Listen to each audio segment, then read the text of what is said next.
বাংলা নাটক দেখলে গুনাহ হবে কিনা, এটা কোনো প্রশ্ন হলো ভাই?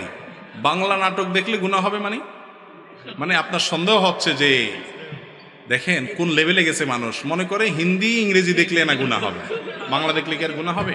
দেখুন ভাই, হাসার জিনিস না কোনো। আমাদের কাছে অনেক এমন এমন প্রশ্ন আসে যে প্রশ্নগুলো দূর থেকে মানুষ মনে করে এটা কেউ করে, আসলে লোকটা ওটা জানা দরকার, অতটুকু উনি জানেন না, হয়তো হতে পারে। দেখেন, নাটক সিনেমা দেখার সাথে হালাল হারামের সম্পর্ক হলো দৃশ্যের সাথে সম্পর্ক, এটার সাথে ভাষার সম্পর্ক। আরবিতে নাটক দেখলে সওয়াব হবে, বুঝেন নাই কথা?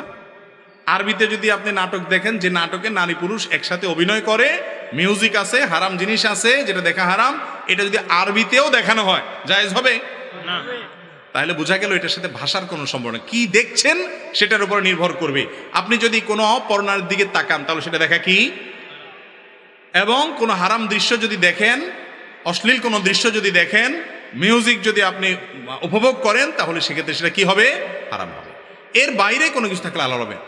আপনি ধরেন ইংরেজিতে হোক, আরবিতে হোক, বাংলায় হোক, যেটাই হোক, যেটা বাইরে দেখা যায় সেটা টেলিভিশনে দেখাও।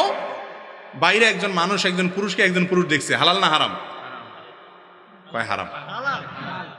ঘুম বেশি আসছে এলাকা ভাই। টেলিভিশনে একজন পুরুষ আর একজন পুরুষকে, টেলিভিশনের বাইরে একজন পুরুষ একজন পুরুষকে দেখছে, আমি ওনাকে দেখছি, এটা জায়েজ না না জায়েজ? তো ওনাকে যদি আমি টিভিতে দেখি সেটাও কি? আপনি বাইরে যেটা দেখা যায় টিভিতেও সেটা, বাইরে যেটা দেখা না যায় টিভিতেও সেটা দেখা না যায়।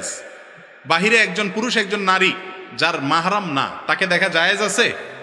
তাহলে টিভিতে দেখাও। টিভিতে যারা অভিনয় করতেছে মহিলারা, এরা কি আপনার মাহরাম? তাহলে তাদেরকে দেখা না জায়েজ। অতএব নাটক বাংলায় না আরবিতে না ইংরেজিতে এটা মুখ্য না, মুখ্য হলো কি আছে তাতে। নাটক সিনেমা মানেই হলো এই হারামগুলার মিশেল, যার কারণে সেগুলো দেখা জায়েজ নাই। এগুলো ছাড়া যদি হয়, এরকম যদি থাকে কোনো এক্সক্লুসিভ কিছু, তাহলে সেটা দেখা জায়েজ হতে পারে।